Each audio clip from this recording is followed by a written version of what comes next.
اس کی زندگی میں کتنی سہولت پیدا ہوتی ہے. مگر یہ ایک مقصد ہے. دوسرا یہ ہے کہ جو بجلی بنتی ہے اس کا ایک کاربن فٹ پرنٹ ہے. بجلی بنانے کے جو کارخانے ہیں وہ کاربن ایمٹ کرتے ہیں. جب کاربن ایمٹ کرتے ہیں تو ٹیمپریچر بڑھتا ہے. جب ٹیمپریچر بڑھتا ہے تو گلیشیئر پگھلتا ہے, اور جب گلیشیئر اس رفتار سے پگھلتا ہے جس رفتار سے ہمارے دریا اور ہماری جو کینالز ہیں وہ اس پانی کو کنٹین نہیں کر سکتی, تو تباہ کاری سیلاب کی آتی, جس کا نقشہ میں نے آپ کے سامنے کھینچا ہے. تو نہ صرف یہ غربت کے لیے پروگرام بہت اہم ہے, ایک غریب آدمی کے بجلی کے بل کے لیے بہت اہم ہے, بلکہ یہ اس تباہی سے بچنے کا بھی واحد راستہ ہے کہ ہم اپنا کاربن فٹ پرنٹ کم سے کم کرتے چلے جائیں, مگر آپ کی سہولت میں کمی نہ آئے.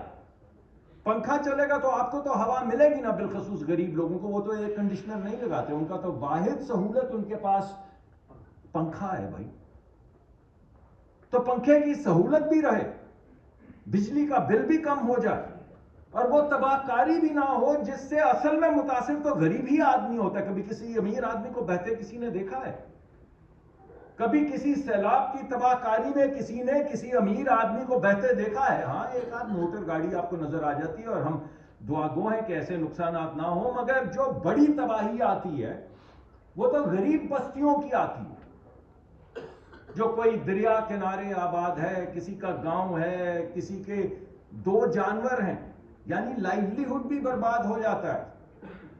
ایک پوری نسل لگ جاتی ہے غریب خاندان کو, 1 بھینس اور 3 بکریاں خریدتے خریدتے, کہ ان کی زندگی کسی طرح گزرنی شروع ہو جائے. تو مناسب کا مطلب ہے کہ بس اتنے غریب نہ ہوں کہ کھانا نہ بچوں کو کھلا سکیں. اور ایک سیلاب آتا ہے اور بکریاں بھی گئیں اور بھینس بھی گئی, اب وہ کیا کریں گے؟